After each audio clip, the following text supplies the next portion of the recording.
नमस्कार विद्यार्थियों। मैं मनीष कुमार शर्मा और फिर से एक आपके लिए एक नया वीडियो लेकर आया हूँ। तो विद्यार्थियों, हम जो क्लास 8th की बुक है सामाजिक वाली, उसके अंदर हमने जो भूगोल वाला पार्ट शुरू किया है, उस भूगोल वाले पार्ट के अंतर्गत हम 2 चैप्टर कंप्लीट कर चुके हैं और तीसरा जो चैप्टर है उसका पार्ट 1 हम पढ़ चुके हैं।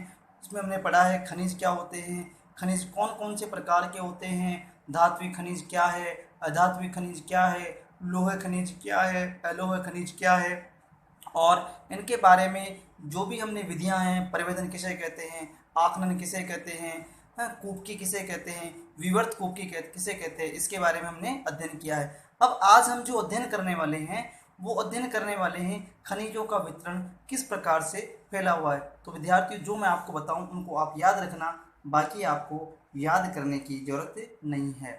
देखिए विद्यार्थियों, मैं आपको एक बात बताता हूँ कि जो हमारे स्विट्ज़रलैंड है ना, वहाँ कोई भी खनिज निक्षेप नहीं किया जाता, मतलब कोई भी खनिज का जमाव नहीं है। तो हम शुरुआत करते हैं पहले एशिया महाद्वीप के बारे में कि एशिया महाद्वीप में क्या है। तो ध्यान से देखते हुए चलना मेरे साथ साथ कि चीन और भारत के बाद विशाल लोहे अयस्क के निक्षेप है, मतलब जमाव है। अब लोहे अयस्क भी 4 प्रकार का होता है, आपने नाम सुना होगा, हेमेटाइट, मैग्नेटाइट और सिडेराइट और लिमोनाइट, ठीक है। और ये महाद्वीप विश्व का आधे से अधिक क्या उत्पादन करता है, टिन। अब टिन क्या होता है, टिन आपने कभी जो बर्तन वगैरह देखे होंगे वो टिन के ही बनते हैं, ठीक है। कहाँ मिलता है इसको ध्यान रखना कि चीन, मलेशिया और इंडोनेशिया विश्व के अग्रणी टिन उत्पादक है। अग्रणी मतलब ज़्यादा उत्पादन कहाँ होता है, चीन, मलेशिया और इंडोनेशिया में, ठीक है। चीन सीसा, एंटीमनी और टंगस्टन के उत्पादन में अग्रणी है। टंगस्टन का सीसा तो आप सब जानते ही होंगे, एंटीमनी और टंगस्टन है। जो टंगस्टन होता है, आपने कभी विद्युत बल्ब देखा है, विद्युत बल्ब के अंदर जो तार से होते हैं, जो एक कांच का सा जो आवरण होता है, उस आवरण के अंदर एक कांच का सा एक होता है लंबा सा, आप देखना उस पर 3-4 तार लगे होते हैं। तो जो बने होते हैं वो काय के होते हैं, टंगस्टन के बने होते हैं। और आपको पता भी होगा जो हमारे नागौर है राजस्थान के अंदर, सर्वाधिक मात्रा में वहाँ एक जगह है डेगाना, वहाँ टंगस्टन पाया जाता है।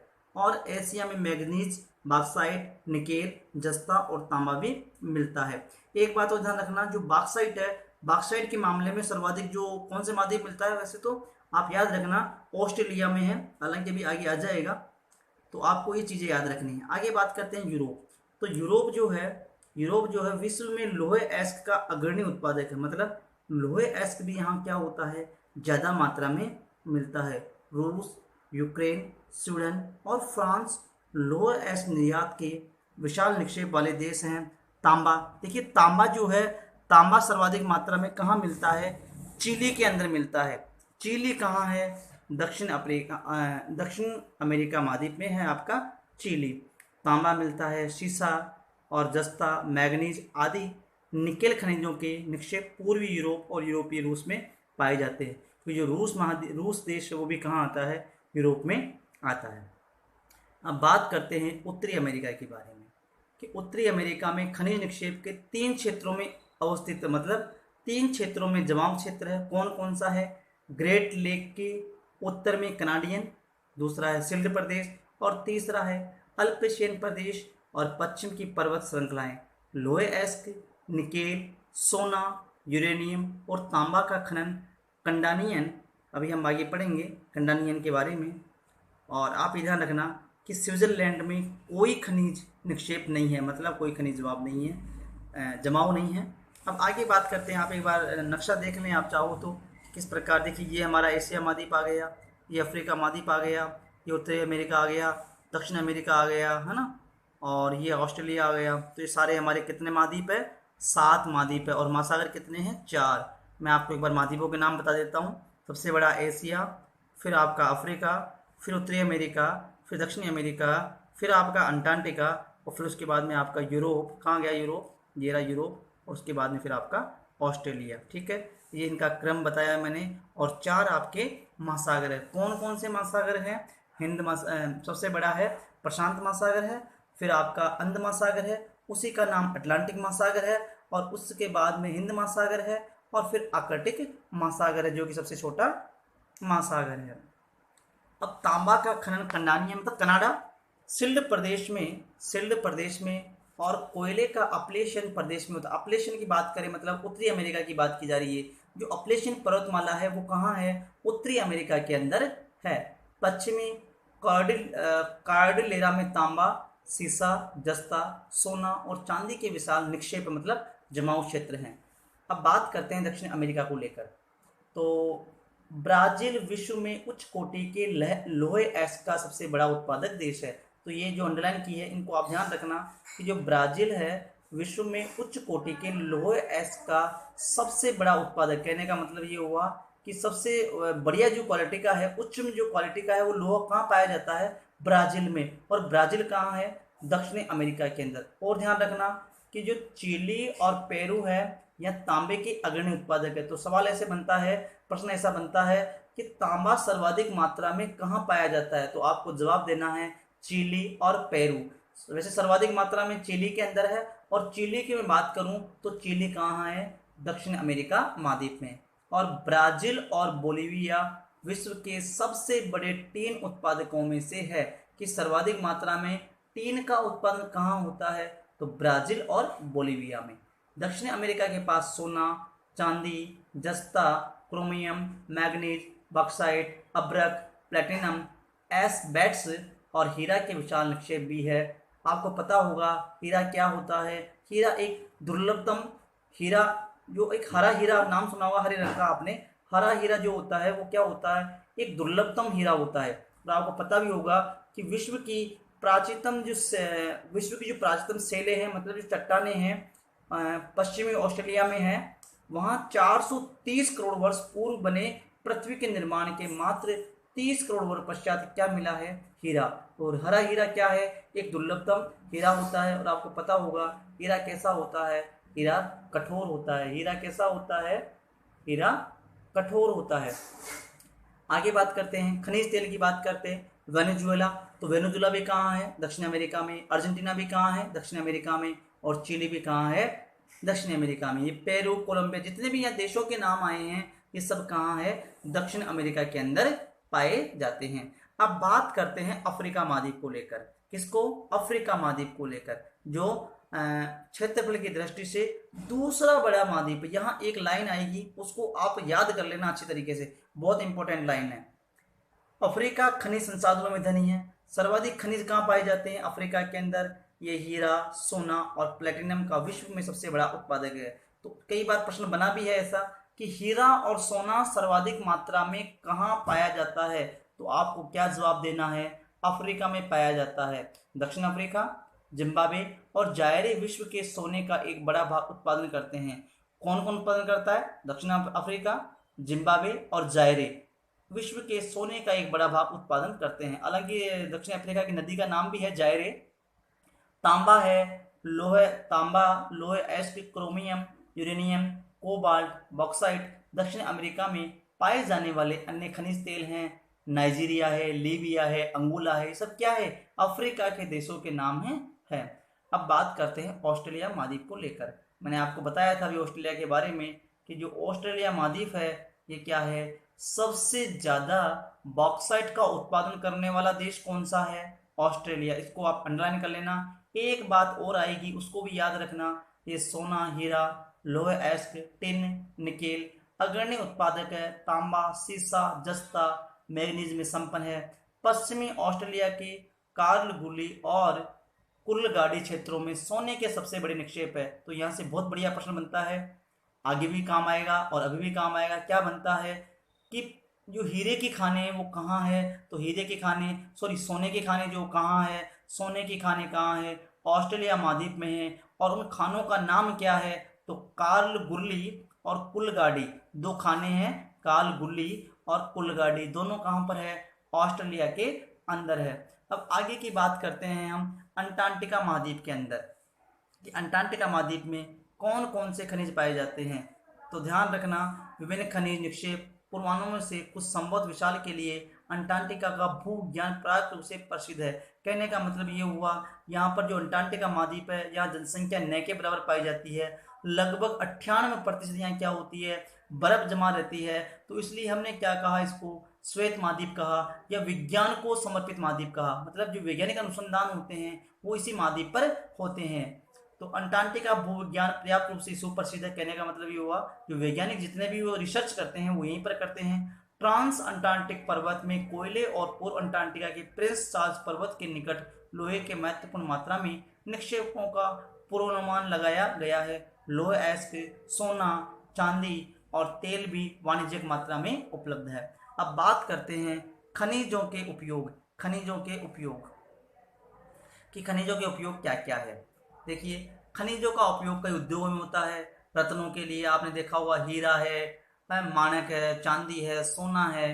जानने के वाले खनिज प्राय कठोर होते हैं। इन्हें आभूषण बनाने के लिए विभिन्न शैलियों में जड़ा जाता है। शैलियों मतलब जो विभिन्न प्रकार की जो शैली होती है, मतलब उसमें एक तरीके से उनमें जड़ा जाता है। जैसे कि इसको कौन सा आभूषण बनाना है, इसको क्या बनाना है, उस प्रकार से इसको बनाया जाता है। और तांबा भी क्या एक धातु है जिसका उपयोग सिक्के से लेकर पाइप तक प्रत्येक वस्तु में किया जाता है। आपने देखा होगा तांबे की जो हमारे घर में पंखा होता है, कूलर होता है, उनकी मोटर भी तांबे से बनी होती है, विद्युत में काम आता है। और भी कई चीज़ों में तांबे के बर्तन भी होते हैं, पाइप भी बनते हैं।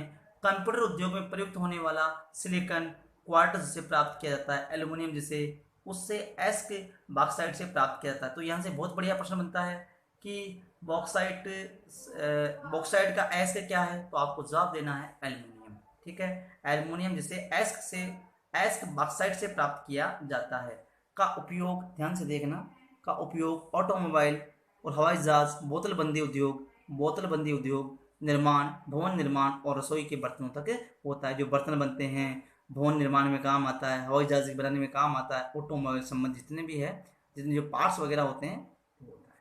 ठीक है, तो खनिजों का कैसे करना चाहिए, थोड़ा सा डायग्राम दिखाता हूँ मैं आपको। यहाँ पर देखना कि पहले खनिजों का कम प्रयोग करें, फिर हम पुनः चक्रण करें दोबारा से, और फिर बाद में क्या करेंगे, पुनः प्रयोग करेंगे। ये ऐसे करना है। ठीक है, अब खनिजों का संरक्षण, मतलब खनिजों को किस प्रकार से बचाया जा सकता है, किस प्रकार से इनका बचाव किया जा सकता है। तो ध्यान से सुनना, खनिज अनवीकरणीय संसाधन है, मतलब खनिजों के निर्माण में, संचयन में हजारों वर्ष लगते हैं। मानवीय उपभोग की दर की तुलना में निर्माण की दर बहुत अधिक धीमी है।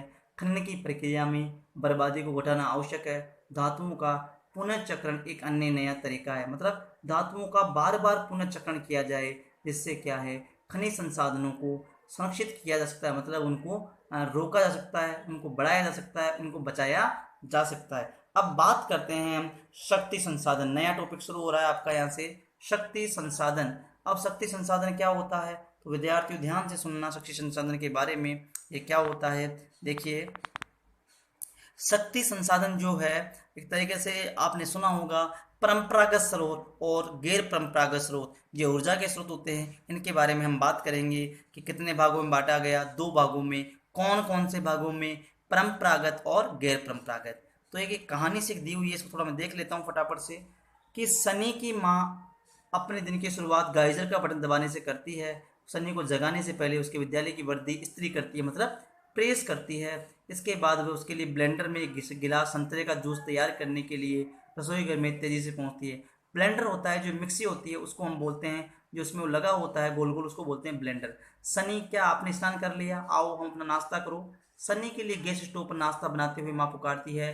विद्यालय जाते समय सनी बत्तियों और पंखों के बटन बंद करना भूल जाता है। माँ उन बटनों को बंद करते समय सोचती है कि शहरों में जीवन आरामदायक प्रतीत होता है, लेकिन विद्युत उपकरणों गजट जो भी बिजली की खपत करते हैं, मतलब जो खपत मतलब उनको बढ़ाते हैं, पर अधिक से अधिक निर्भरता मांग और पूर्ति के बीच विशाल अंतर पैदा करती है।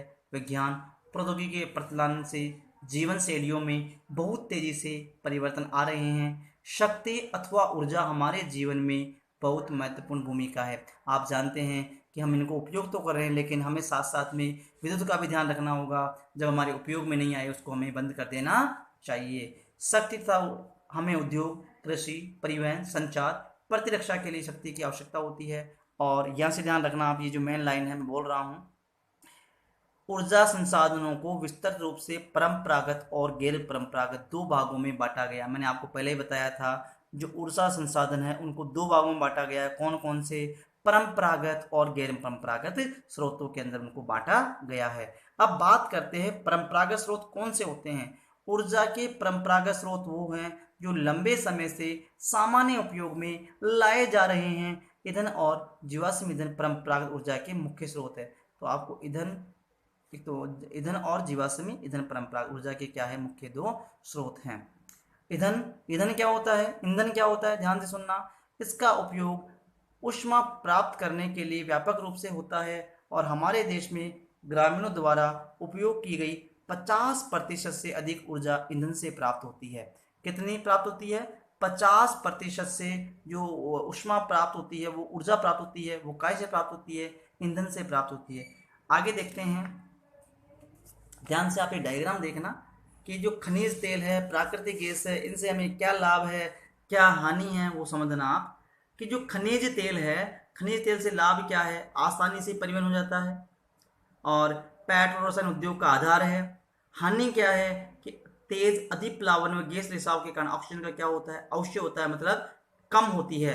निर्मुक्त प्रदूषक के कारण अम्ल वर्षा होती है और नए ईंधन का अन्वेषण आसानी से नहीं हो सकता है। और देखना लाभ क्या है प्राकृतिक गैस का, कि आसानी से परिवहन हो जाती है पाइपलाइन, ठीक है। और तेल और कोयले से अधिक स्वच्छ, तेल और कोयले से अधिक क्या होता है? तेल और कोयले से अधिक स्वच्छ, तेल से सस्ता पड़ता है। क्या पड़ती है? प्राकृतिक गैस। अब ऊर्जा के परंपरागत स्रोत में ईंधन से क्या लाभ है, क्या हानि है, और कोयले से क्या लाभ है, क्या हानि है, जल विद्युत से क्या लाभ है और क्या हानि है। देखिए, देखते हैं पहले हम लाभ क्या है। हमें ईंधन से सुपर्याय है, मतलब हमें पर्याप्त मात्रा में मिल जाता है और बहुसंख्य लोगों को क्या करता है? ऊर्जा प्रदान करता है। कौन कौन? ईंधन। हानि क्या है? संग्रहण में अधिक समय लगता है, ज्यादा समय लगता है, प्रदूषण फैलने का खतरा होता है और हरित गृह प्रभाव में वृद्धि करता है, मतलब जो ग्रीन हाउस है उसमें वृद्धि करता है, ठीक है। और कोयले से क्या लाभ है? विस्तृत रूप से उपलब्ध है, मतलब ज्यादा मात्रा में पाया जाता है। आपने सुना भी होगा कोयले के 4 प्रकार होते हैं। कौन कौन से होते हैं? एंथ्रेसाइट होता है, बिटुमिन्स होता है, लिग्नाइट होता है और पीट होता है, ठीक है। आगे बात करते हैं, विद्युत रूपांतरण के लिए उपयुक्त है। हानि क्या है? प्रदूषण का स्रोत है और परिवहन के लिए क्या है? भारी है, ठीक है। ये कोयले की बात है। अब बात करते हैं जल विद्युत के बारे में। लाभ क्या है? प्रदूषण मुक्त है, प्रदूषण नहीं होता है, सिंचाई और मत्स्य को बढ़ावा देता है, सिंचाई को, मत्स्य पालन को, और सबसे सस्ता है। हानि क्या है? स्थानीय समुदाय का विस्थापन करता है, निम्न क्षेत्रों का जल प्लावन, मतलब निम्न क्षेत्रों को जल बढ़ जाता है और स्थापित करने में क्या है? महंगा होता है, अर्थात खर्चीला होता है। अब बात करते हैं पौधों और जानवरों के अवशेष जो लाखों वर्षों तक धरती के अंदर दबे रहे, ताप और दाब के प्रभावी जीवाश्म ईंधनों में परिवर्तित हो गए। जीवाश्म ईंधन जैसे कोयला है, आपको पूछे जीवाश्म ईंधन कौन कौन से हैं, तो आपको देना जैसे कोयला है, पेट्रोलियम है, प्राकृतिक गैस, ये सब क्या है? तीनों, कोयला, पेट्रोलियम, प्राकृतिक गैस, ये क्या है? तीनों ऊर्जा के मुख्य स्रोत है। इन खनिजों के भंडार सीमित है। विश्व की बढ़ती जनसंख्या जिस दर से इनका उपयोग कर रही है वह इनके निर्माण की दर से कहीं अधिक है, इसलिए ये शीघ्र ही क्या है? समाप्त होने वाले हैं। विद्यार्थियों, आगे हम इनके बारे में विस्तार से पढ़ेंगे अगले टॉपिक के अंदर, अगले वीडियो के अंदर, कि कोयला क्या है, कहाँ पाया जाता है, क्या काम होता है, कोयला है, पेट्रोलियम है, प्राकृतिक गैस है, इन तीनों के बारे में हम आगे अध्ययन करेंगे विस्तार से। तो विद्यार्थियों, मैं उम्मीद करता हूँ कि आपको ये क्लास पसंद आई होगी और आप इसको आराम से देखें, पढ़ें, 2-3 बार देखें, समझने का प्रयास करें। तो विद्यार्थियों, आज की वीडियो में इतना ही। तब तक के लिए आप सभी को धन्यवाद। नेक्स्ट वीडियो में फिर से मुलाकात होगी एक नए टॉपिक के साथ, आगे वाले टॉपिक के साथ। आप घर पर रहें, स्वस्थ रहें, मस्त रहें और अपनी पढ़ाई को निरंतर करते रहें। जय हिंद, जय Bharat. Thank you all of you.